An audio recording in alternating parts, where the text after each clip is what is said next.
आज हमारे साथ जुड़े हैं जुगर किशोर जी, सेवा समाज सोसाइटी के चेयरमैन। जुगर किशोर जी, जो अपना यहाँ पर प्रोटेस्ट रखा था, इसके बारे में बताओगे? भाजी, मैं सबसे पहले आपका और आपका चैनल का धन्यवाद करता हूँ, जो कि छोटी सी कॉल पे हमारी आप यहाँ पर इकट्ठे हुए हैं। ये जो प्रोटेस्ट था, जो 9 अगस्त को कलकत्ता के बीच जो है हमारी बहन के साथ दुष्कर्म हुआ, और ऐसे कई और जगह भी दुष्कर्म हुए पूरे भारतवर्ष के बीच, उसके विषय में हमने श्रद्धांजलि दी है उस बेटी को, उन बेटियों को तो जिनके साथ दुष्कर्म हुआ है। ये प्रोग्राम जो है डिस्ट्रिक्ट हॉस्पिटल राजा सुखदेव सिंह से मार्च हुआ और यहाँ पर ब्रिगेडियर प्रदीप सिंह सेवेरिया चौक के बीच खत्म हुआ, जहाँ पर हमने कैंडल मार्च के रूप में आए। बड़ा पीसफुल जो हमारा प्रोटेस्ट था। आज देखिए कि एक तरफ इस भारतवर्ष के बीच जो है कंजक का पूजन किया जाता है, और हमारे माननीय प्रधानमंत्री नरेंद्र मोदी जी का नारा था बेटी बचाओ बेटी पढ़ाओ।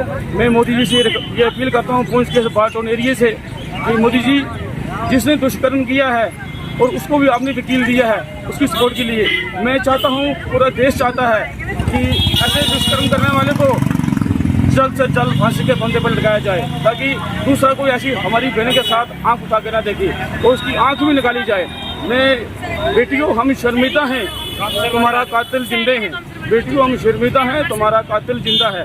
आज इस नारे के साथ हमने वहाँ से मार्च किया है। मैं प्रधानमंत्री जी से ये अपील करता हूँ कि जहाँ पर हमारी बेटियाँ हैं वो सुरक्षित नहीं हैं पूरे भारतवर्ष के बीच, उनकी सुरक्षा को बढ़ाया जाए, हमारी यही मांग है। किशोर जी, हम देखते हैं कि कई बार एक बेटी के साथ दुष्कर्म होता है, कैंडल मार्च होता है तो बात खत्म, फिर महीने या 2 महीने के बाद दूसरी की होता है, बस ऐसे सिलसिला चलता रहेगा। कोई जैसे बाहर के देशों के कानून, सख्त कानून यहाँ पर क्यों लागू नहीं होते? क्या आप कहना चाहोगे इसके बारे में? बहुत बढ़िया क्वेश्चन पूछा आपने। मुझे उम्मीद है और यकीन भी है और विश्वास भी है कि आज का ये जो कैंडल मार्च पीसफुल प्रोटेस्ट था, जो कि हमने बेटियों को श्रद्धांजलि दी है, और ये बात भारत सरकार तक आपका चैनल पहुँचाएगा, एलजी इंतजामिया तक ये बात पहुँचेगी कि यहाँ पर प्रोटेस्ट हुआ है, जिसने दुष्कर्म किया है उसको भी वकील दिया है।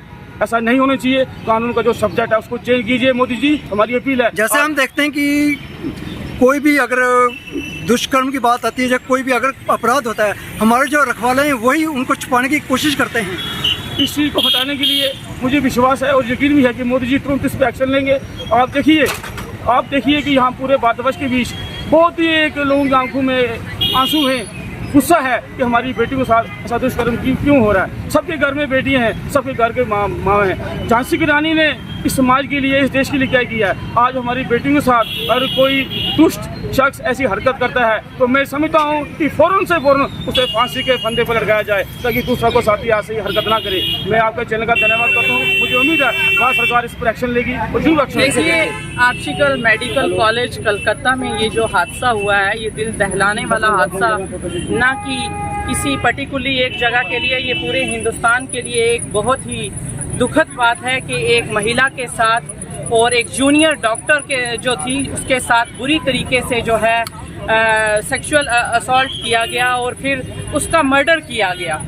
और ऐसे इससे पहले भी कई वाक़या जो हैं वो आप देख चुके हैं। निर्भया का भी एक मामला जो है जो सामने आया था, लेकिन हमारे समाज में आज भी ऐसी चीज़ों को जो है दबाने की कोशिश की जाती है। जैसे कि कोलकाता में इस रेप को दबाने की कोशिश की जा रही थी, लेकिन कुछ लोगों की तरफ से स्ट्रिक्ट एक्शन लिए जाने पर जो है कि ये मामला जो है खुल के सामने आ सका। और मुझे इस चीज़ का दुख है कि आज के इस ये जो रखा गया था, ये प्रोटेस्ट रखा गया था, इसमें हमारी सिविल सोसाइटी के जो सीनियर, जो अपने आप को सीनियर लोग समझते हैं, उनको इसमें शामिल होना चाहिए था, जो कहते हैं कि हम समाज के ठेकेदार हैं और हमने ठेका लेके रखा है समाज का।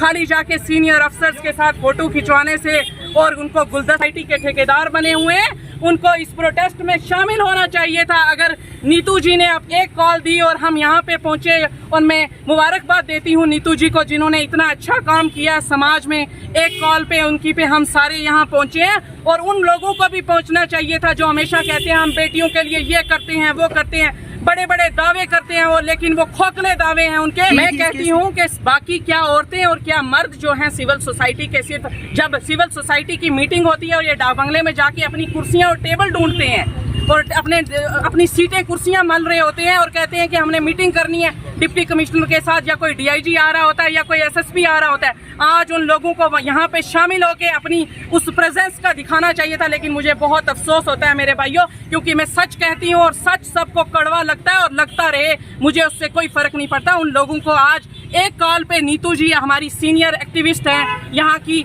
और एक रिस्पेक्टेड महिलाएं हैं, उन्होंने एक कॉल दी थी, तो उन लोगों को यहाँ पे पहुँचना चाहिए था।